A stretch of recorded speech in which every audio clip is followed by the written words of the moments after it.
So, my name is Jordy Izzard again, and I'm an Alumni Relations Officer at SAIS. And I am here today with Elfi Sobernheim. And you're from the class of 1944, and we're going to just ask you a few questions and have a little bit of a conversation. I was also there the second year. What's that? I was also there the second year in 45, but I got my degree the first year. Oh, that's great. Yeah. Okay. Well, super. Well, so I guess let's talk about that a little bit. What I want to know, I guess, initially is just what brought you to SAIS? Well, I was accepted at Fletcher, and then Dean Hopkins, I think was his name, offered me a scholarship here in Washington. And I decided Washington has to be bigger than I think Fletcher is in Cambridge, and I decided I'll come to Washington. I was tired of small town living. I went to St. Lawrence, which is in Canton, New York, with one movie. Yes. So That's I decided I'd come to a bigger city. That's great. Okay, and Washington was that bigger city, Yes. right? And that's great. And tell me a little bit about your first memories of SAIS, of being here. Well, we were at 1906 Florida Avenue, and we had classrooms, I think on the second floor, and we lived on the third and fourth floor. And it was an experience to have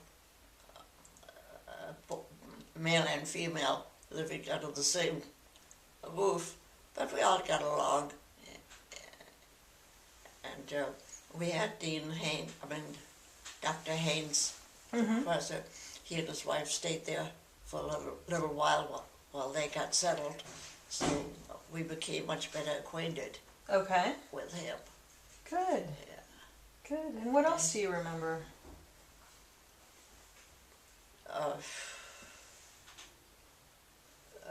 Professor Holborn, whom I liked very much, and he was a real valuable scholar, I think.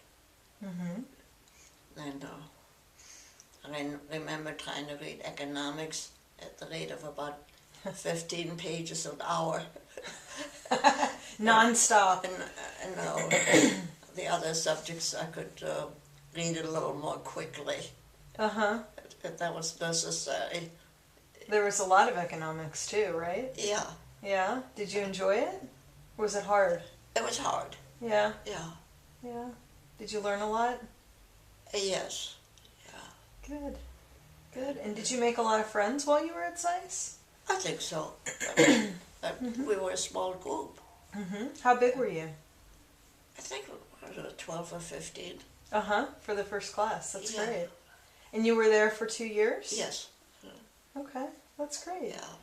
And Ambassador Joseph C. Grew handed out the diploma at the French Meeting House on Florida Avenue.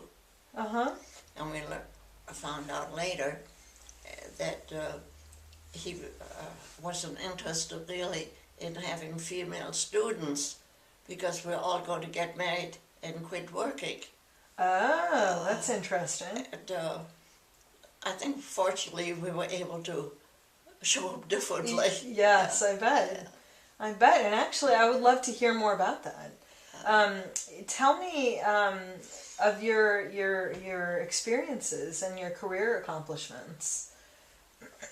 What you maybe just kind of casually track me through what you did after SAIS.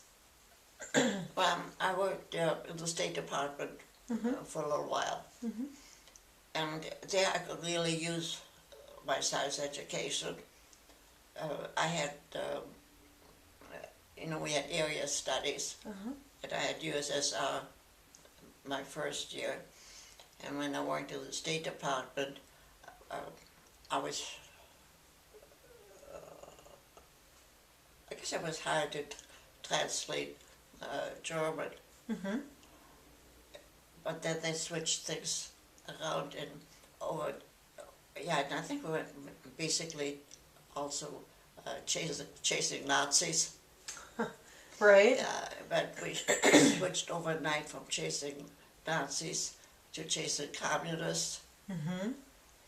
And, In the one decade, would you say, did you feel that? Like during the 40s? oh yeah, Okay. yeah. And I mean, that change happened overnight. Mm-hmm.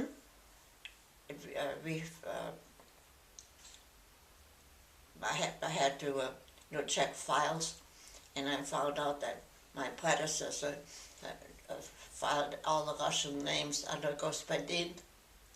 Oh, wow. Yes, so my science education came in handy. Absolutely. Wow, that's really interesting.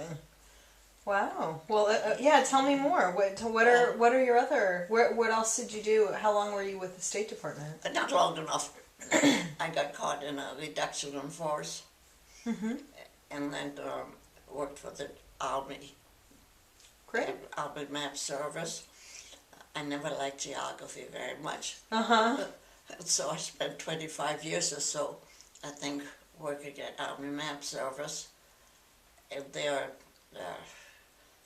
I was hired to translate German. Uh-huh. It was the dullest material in the world to translate. And then I became a geographic names specialist. And from there, I became a cartographer, I think, and ended up working on satellite photography. Wow. But, my science education had nothing to do with that. And, Except maybe that your interests were about the world, yes. right? Yeah. So there was a broad knowledge base Yeah. that was brought to you, Yeah. particularly in cartography. Yeah. Yeah. But, I had domestic. I had my father who was sick, but I had to go up there, to look after him Mm-hmm. as much as possible. And when we had an early out, I took it. Mm-hmm. So I worked, I think, altogether 27 years. So retirement, you mean, came Yeah. early and you took it? Yeah. Okay. 27 years? That's a long time. Yeah, but I retired before I was 50. Wow, good for you. So you had a lot of life. Yeah, sure. Yeah, you still do. Yeah. Yeah, that's wonderful. Yeah. That's great. And I found I was busier in retirement than ever when I was working. Yeah, tell me what you did after you retired. I joined various clubs, Mm-hmm. and we have been active in those. Yeah. Mm-hmm. What kind of clubs? That's great. Oh, I belonged to a women's club, the American Association of University Women, Mm-hmm. the Garden Club, where I was at SAIS at times, with alumni affairs. Uh-huh. So that kept me kind of busy. Absolutely. That's great. So you were involved in a lot of women's groups. Yes. So tell me more about that. Was that an interest of yours? Yes. Mm-hmm. In what regard? Well, that's how you become friends. Okay, great. So it was a social networking Yes, definitely. experience Yeah. for you. Okay, great. And tell me a little bit about how it was to be a woman in the 1940s and going to SAIS. You started to tell me a little bit about that.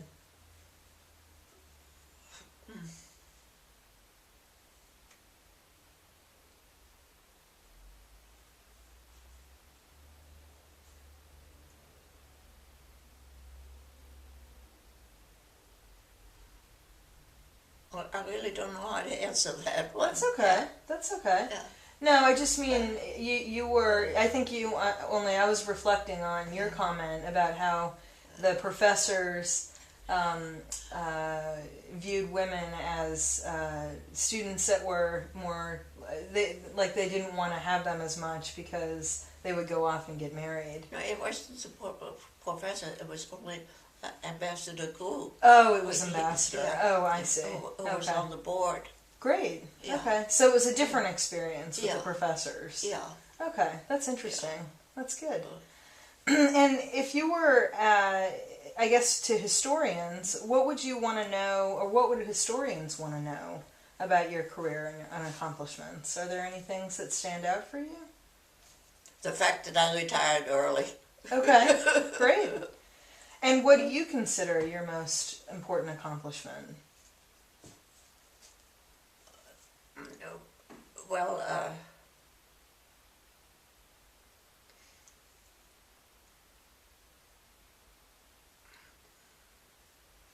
think I helped set up a special library at the Army Map Service. Mm-hmm. What did you do in setting it up? Overnight, I had to of course I had to get help to set up a file system for books that we needed. And it was specialized work that made it easier for the people that to go down to use a regular library. Uh-huh. Uh-huh. That's really neat. That's great. And do you still, are libraries a part of your life right now? I like going to the libraries. Yeah? That sounds Yeah. like an interest of yours. It is, definitely. That's neat. Yeah. There's a lot to learn in a library. Yeah. It sure is. And now tell me, in thinking about students today at SAIS, what advice would you have for current students? I think they don't know how lucky they are. When we were there, we didn't even have ballpoint pens. What did you use? The fountain pen. Okay. So just the simple things. Yeah. And, I mean, Like- no computers. Yeah. And the library was practically non-existing. We had to go and use a streetcar and do our research at the Library of Congress. Uh-huh.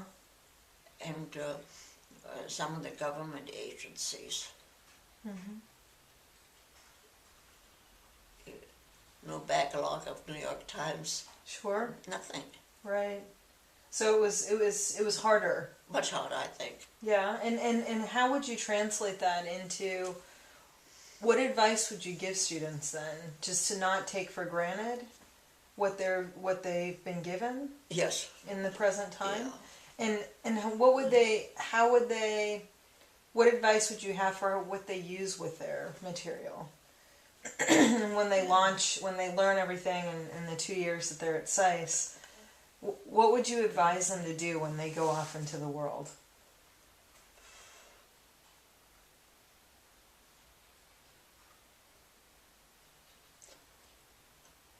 When you have more than one boss, listen to the one who makes the most money. That's great. That's great.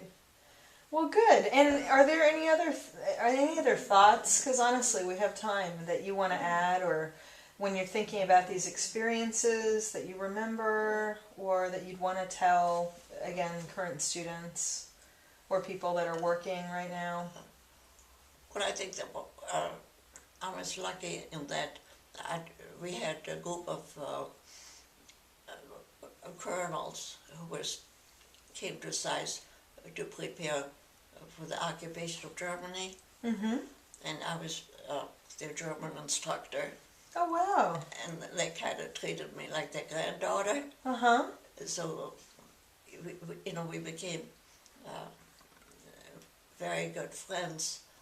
And from them, I learned the responsibility of command. Uh-huh. Uh-huh. That's great. And leadership. Yeah. Yeah, that's great. And were you born in the U.S.? No, I was born in Germany. You were? In Berlin. And did SAIS bring you to the U.S., or were you No, here no, before no, that? No. Okay. No, I came over when I was about 11. Oh, okay. Yeah. Great. And where did you live when you were 11? I lived in Binghamton, New York. Okay. Upstate New York. Well, upstate New York is Canton, New York, where I went to college. Oh, okay. Yeah. Okay. So Binghamton But it is was a southern further tier. south. Yeah. Yeah. Got it. Okay. Good. And did you enjoy living in New York? Yeah. Yeah. But you were enjoying going to a bigger city when you went to SAIS? Yeah. And what was the bigger city like for you? What did it bring that was different? Well, the opportunity to go to museums Mm-hmm. and concerts. You had much more cultural activities than you had, in a small town. Mm-hmm. Mm-hmm. And have you had an opportunity since you graduated? You mentioned to visit SAIS and be a participant in alumni activities. Yeah. And how would you have you seen things change? Have you seen growth at SAIS? I haven't been there recently, but yes, of course there's been goals. Mm-hmm. Yeah. Mm-hmm. Good. Okay, and is there anything else you'd like to add? Can't think of anything really. Okay. Yeah. Well, we really appreciate your time. Oh, you're most welcome. And it's really wonderful to be able to talk to somebody who graduated in the very first class from SAIS. It's really exciting. Yeah. And the school has done so much since then, Mm-hmm. and it's so exciting that all the students that have graduated, and that will continue to graduate to go out and do wonderful things for the world. Well, it is gratifying to see the students do so well, like the Secretary of the Treasury. Yeah, that's great. Yeah. Yeah, exactly. And Tim Geithner. Yeah. yeah. Yeah, that's Or right. the Dean. Yeah, absolutely. There's so many people. We have a list of prominent alumni that we have. A lot of ambassadors around the world. A lot of people working in the private sector, in corporations, people in the media. Wolf Blitzer. So it's exciting. Yeah. There's so many people doing different things and working, in development work. I have friends that are working in Yemen, for example, to generate electricity for 9 million people that never had it. And, there are others that are going into rural towns in South America and generating plumbing systems. And it's neat to see all the different things that the people are doing in the world. And thank you for your contributions. Well, such as it was. 27 years. That's wonderful. And we thank you. And thank you for your time today. Well, my pleasure. Okay. Thanks.